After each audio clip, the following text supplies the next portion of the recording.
करिब तपाईँको 5 रोपनीदेखि 8 रोपनी जमिनमा यहाँ लगाइएको काँक्राको बिरुवा हो। तपाईँले देख्न सक्नुहुन्छ। वर्षाको समय पनि होइन, यो तपाईँको चैत मासको हुरी बताससँगै आएको भीषण असिनाको कारण यो फलिसकेको काँक्रोको बिरुवा यसरी पुरा सकिएको छ। तपाईँले देख्न सक्नुहुन्छ। यो अवस्थामा हामी कुनै पनि किसानी पुग्यौँ भने हामी कसरी सुखी र समृद्धि बन्छौँ। हामीले यति साह्रै दुःख गऱ्यौँ र हामीले फल अब लिन्छौँ भन्ने बेलामा यो यसरी मासिएको छ। देख्दाखेरि मलाई एकदमै उराट लाग्यो। कसैलाई यो भिडियो बनाउँदै गर्दा हास्यास्पदको लागि र देखावटीको लागि यो भिडियो बन्यो भन्ने लाग्ला। मेरो मन अति नै दुखेको छ। यी किसानको पीडा मेरो जस्तै पीडा हो भन्ने लाग्छ।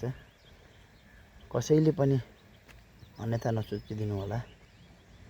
कि हामी किसानी मौसम अनुसारको खेती गर्छौँ, सही तरिकाले खेती गर्न नजानेर हामी गरिब भएका हौँ भन्ने हाम्रो एउटा भाष्य निर्माण भएको छ। यसमा तपाईहरूले के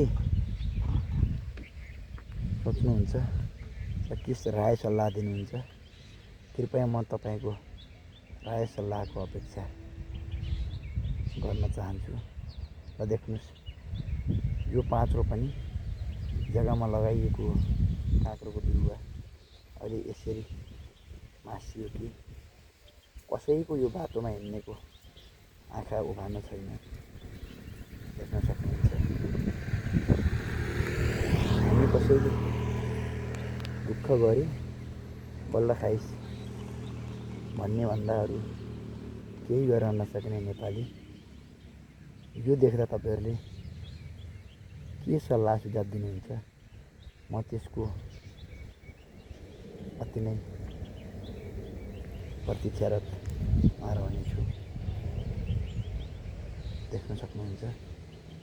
यो पोखरा महानगरपालिका 33 लामगादी भन्ने ठाउँको दृश्य हो। तपाईँले सम्पूर्ण देख्न सक्नुहुन्छ। योभन्दा पर टनेलमा लगाइएको बिरुवा पनि छ। सबै हामी किसान गर्छौँ, सबै कुरा हामीले परिपुराएर गर्न सक्छौँ भन्ने हुँदैन। कोही किसान गरिब हुँदा हुँदै पनि मेरो बाँझो बारी बाँझो खेतमा मैले केही गर्नुपर्छ भन्ने हेतुले काम गरिन्छ। तर त्यो नभइकन यसमा त्यति साह्रै निम्न स्तर त्यो किसानीले गर्नुभएको पनि होइन जस्तो लाग्छ। हाम्रो यो गराई त्यति कमजोर पनि थिएन र छैन भन्ने मलाई लाग्छ। म पटक यही बाटो हुँदै हिँडिरहने भएको हुनाले र मैले सुरुदेखिको यी बिरुवाको अवलोकन गरेको र अहिले यो अवस्थामा आउँदाखेरि मेरो मनले देख्नै नसकेर मेरो मन चसक्क दुखेर आयो। अनि मैले एउटा भिडियो त बनाउनै पर्छ। जनमानस र हाम्रा राजनीतिकर्मीहरूसँग पुर्याउनु पर्छ भन्ने अभिप्रायले मैले यो भिडियो बनाएको छु। तपाईँहरूसँग आइपुग्ला या नपुग्ला, आइपुगिहाल्यो भने तपाईँहरूले यसलाई के सुझाव दिन सक्नुहुन्छ र यी किसानलाई तपाईँले के गरिदिन सक्नुहुन्छ? तपाईँको वडामा यो अवस्था छ। म एउटा सूचना सम्प्रेषण माध्यम पनि गराउन चाहेँ। हस्त धन्यवाद।